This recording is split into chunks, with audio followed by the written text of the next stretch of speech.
Once again, my dear sisters and brothers, good morning. I am very grateful to Monsignor Rolly and to Father Viel for this opportunity of being able to celebrate this Mass on the first Sunday of Advent as we prepare for the feast day of the Immaculate Conception. Thank you very much, Monsignor and Father Viel, for this opportunity. My dear friends, we know that posture is very important. Posture is very important because our posture will say a lot about us. Our posture will say something about our disposition. Our posture will reveal not only the state of our mind, but even of our hearts. Mahalaga yung ating posture. Even in liturgy, posture is very important. That is why in the Mass, we sit, we kneel, we stand.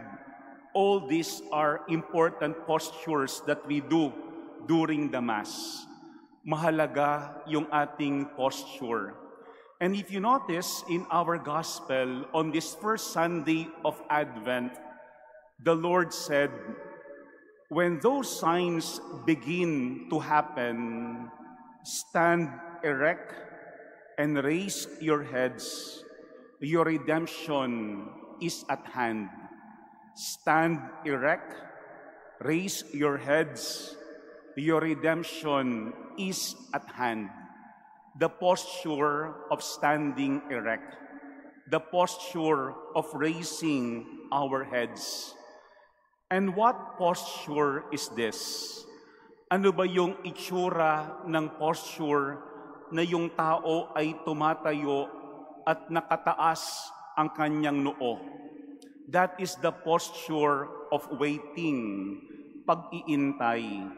Kapag tayo ay nag-iintay, nakatayo tayo sa ating iniintay na bisita.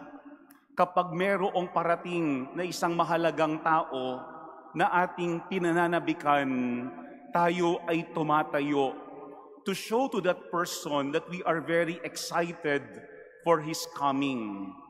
Minsan nga tayong mga Pilipino, halimbawa sa eroplano, kahit sabihin ng stewardess, hindi pa talaga naglalanding, tumatayo na kaagad tayo para kunin sa cabin yung ating mga bagahe.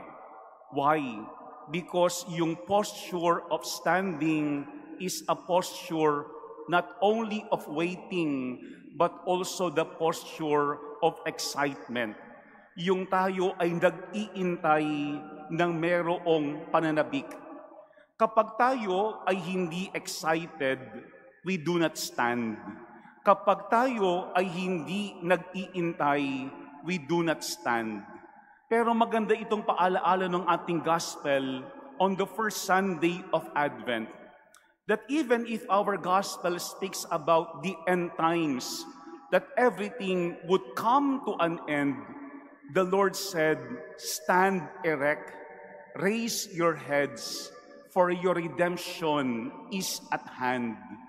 Tayo ay pinapatayo, pinapataas yung ating mga ulo dahil parating ang ating kaligtasan. We are very excited because our redemption is at hand. Siguro magandang ating tignan that every Advent, we celebrate also the solemnity of the Immaculate Conception. Taon-taon yaan, talagang ang kapistahan ng Immaculada Concepcion ay nakapasok sa panahon ng Adbyento. It happens in the season of Advent. Why? Because Mary is our model of waiting. Because Mary is the woman of Advent. Kaya angkop na ngayong ikalawang araw po ng ating Novena Mass, in honor of Our Lady, the Immaculate Conception, we celebrate the first Sunday of Advent. Because when we look at Mary, her posture is always standing. Siya ay laging nakatayo. Mary stood at the foot of the cross when her son was dying. Mary was standing. Why? Because Mary was very excited to see the coming of the Lord. Yung pagtayo ni Maria ay halimbawa para sa ating lahat. This season of Advent, I invite you to reflect on the word Mary. Because Mary, as the woman of Advent, is teaching us how we should wait. Paano ba tayo mag-iintay katulad ni Maria? The word Mary has 4 letters. Yung 4 letters ng name na Mary invite us on how we should wait during the season of Advent. First letter is M, the importance of meekness. The importance of meekness. Pope Francis once said, Mary's life shows that God accomplishes great deeds through those who are most humble. Sinasabi ni Pope Francis, maraming pwedeng gawin ang Panginoon, maraming pwedeng ibigay ang Panginoon kapag yung tao ay mapagkumbaba. Maraming pwedeng ibigay ang Diyos, maraming pwedeng gawin ang Diyos kapag yung tao ay mapagkumbaba. First letter in the word Mary is M, meekness. And that is what we see in Mary, her meekness, yung kanyang humility, yung kanyang kababaang loob. That's why if you remember when the angel Gabriel said to Mary, Hail, full of grace, the Lord is with you. Paano ba nakita ni Maria yung kanyang sarili? She was not very proud of the angel's greeting to her. Instead, Mary said, I am the handmaid of the Lord. Be it done unto me according to thy word. The meekness of Mary. Ang tingin ni Maria sa kanyang sarili, abang alipin. And because of her meekness, the Lord was able to give her a lot of things. And because of her meekness, the Lord was able to accomplish a lot of things in the life of Mary. Si Maria, mga kapatid, pwedeng magmayabang, pero hindi mayabang. Si Maria, maraming biyayang tinanggap sa Panginoon, pero sa likuran ng kanyang mga tinanggap na biyaya mula sa Diyos, siya'y nanatiling mapagkumbaba. Advent invites us to remain meek. Katulad ni Maria, manatili tayong mapagkumbaba. Maraming mang biyaya ang Panginoon sa atin. Maraming mang pagpapala na ibinibigay ang Panginoon sa atin. Let us remain meek. Let us remain humble like the Blessed Virgin Mary. Pero merong magandang sinabi sa Saint Benedict about this. He said, the first degree of humility is prompt obedience. The first degree of humility is prompt obedience. Hindi lang sinabi ni Saint Benedict, obedience. He said, prompt obedience. Agad-agad sumusunod ang taong mapagkumbaba. Yan si Maria. Si Maria hindi lamang mapagkumbaba. Si Maria agad-agad sumunod sa kalooban ng Panginoong Diyos. I think yan ang invitation sa atin. As Marian devotees, we cannot be disobedient. As Marian devotees, we cannot be prideful. As Marian devotees, we remain grateful to God. We remain humble before God. We remain obedient to God. Tandaan natin, maraming pwedeng ibigay at maraming pwedeng gawin ang Panginoon kapag tayo'y mananatiling mapagkumbaba. First is M, meekness. Second is A, in the name Mary, altruism. When we say altruism, we do not focus on ourselves. we always focus and think of other people. At yan ang ating pwedeng makita kay Maria. That's why God was very right when He chose the Blessed Virgin Mary to become the mother of our Savior. Why? Because the Lord knows that Mary, ang Mariang ito, will not simply keep the blessing to herself. Hindi niya sosolohin yung biyaya. Hindi niya sosolohin si Jesus. Because the moment that Mary received the angel's announcement, what she did was that she visited her cousin Elizabeth.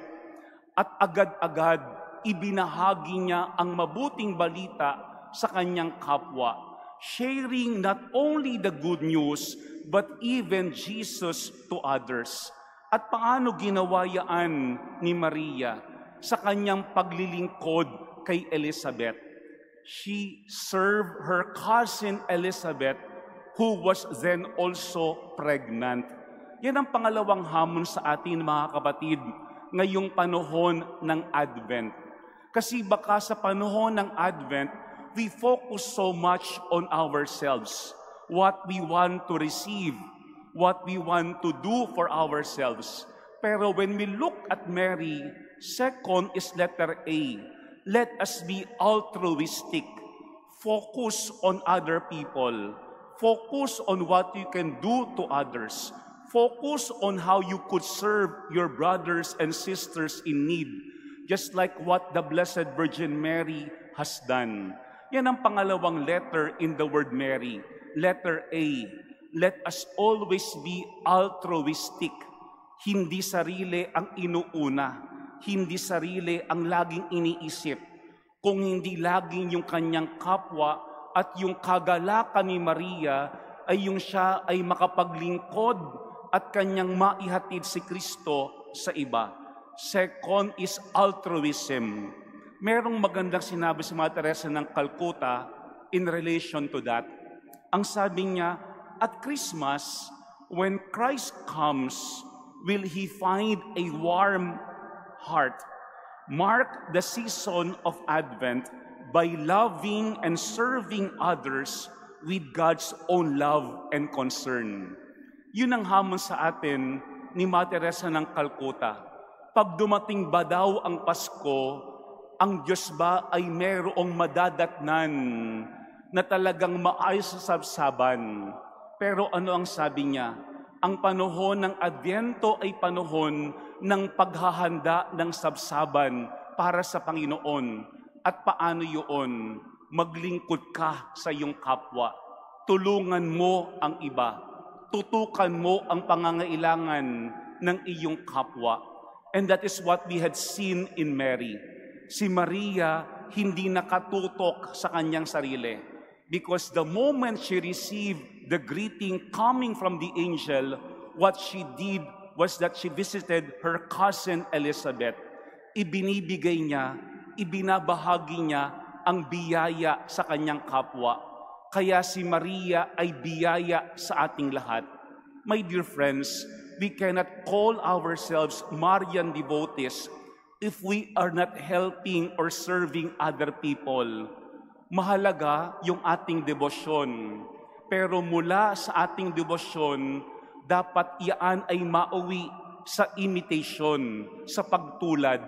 Pagtulad kay Maria na laging naglilingkod sa kanyang kapwa na nangangailangan.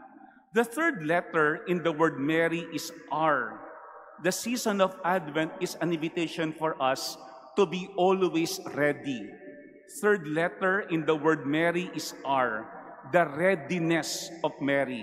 Yung kanyang kahandaan.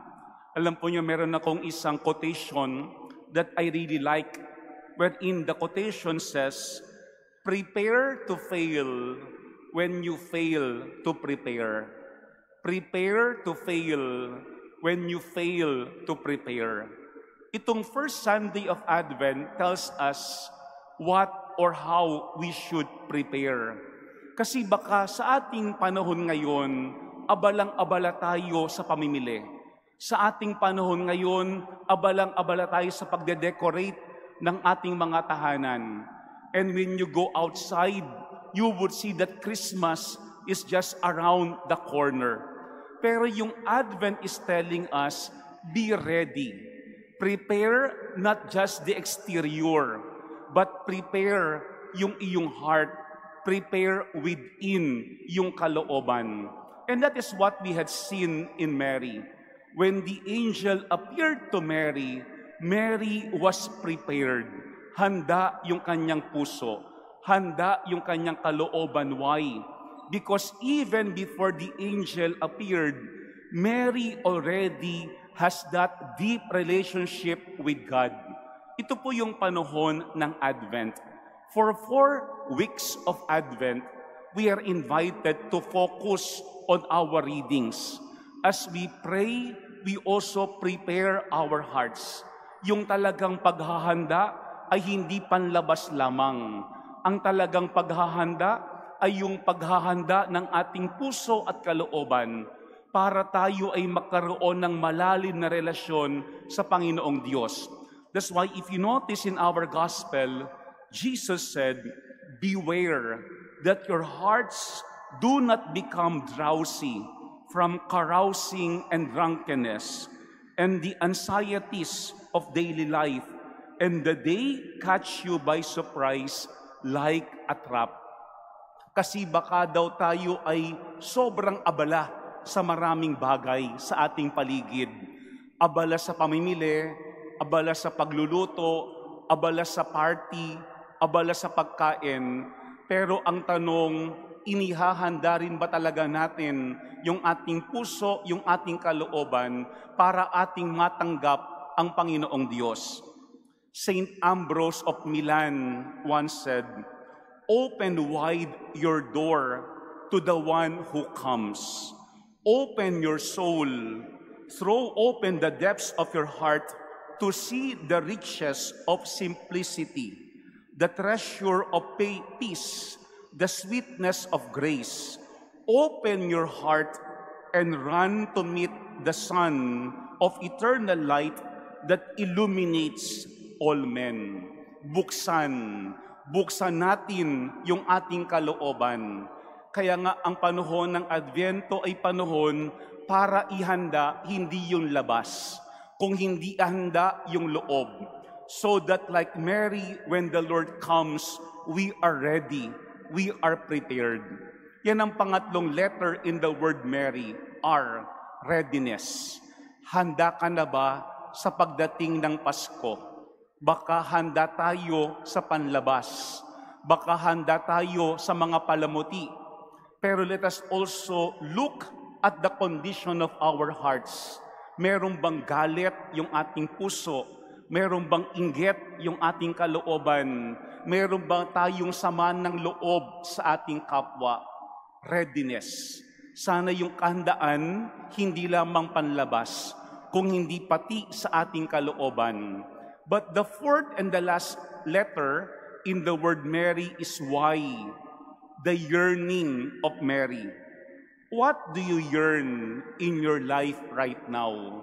Meron ka pa bang inaasam sa iyong buhay? Meron ka pa bang hinahanap at hinahangad sa iyong buhay?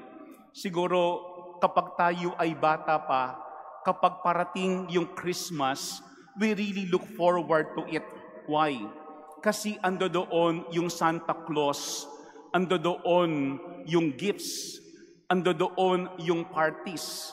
And as we get older, sometimes nawawala sa atin yung excitement for Christmas. Because some of us may think that it is a waste of time. And some people may think that Christmas can also be very stressful.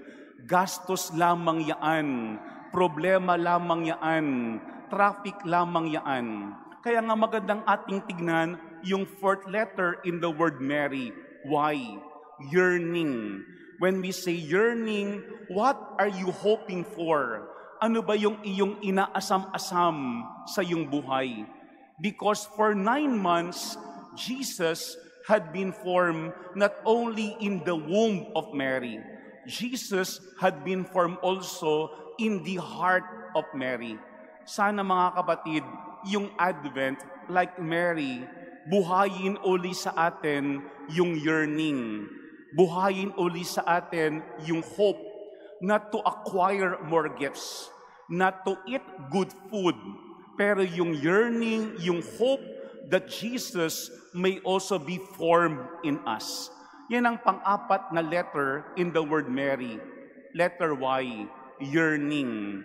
Sana hindi nawawala sa atin yung pananabik na ang Panginoon mismo ay mahubog sa ating kalooban. Saint Augustine once said, "Desire only God, and your heart will be satisfied." Desire only God, and your heart will be satisfied. My dear friends, when we look at Mary, we see a woman who yearns for God. We see a woman who was full of grace. We see a woman who has peace within. Why? Because Mary made God the center of her life. Mga kapatid, posture is very important. Let us imitate the Blessed Virgin Mary, standing, always standing, not only because she was excited to receive the Savior, she was standing. Why? Because she remained faithful to the Lord. This season of Advent, be like Mary, the woman of Advent. Remember the word Mary. 4 letters. First is M, meekness. Second is A, altruism. Third is R, readiness. Fourth is Y, yearning. Be like Mary, the woman of Advent. Amen.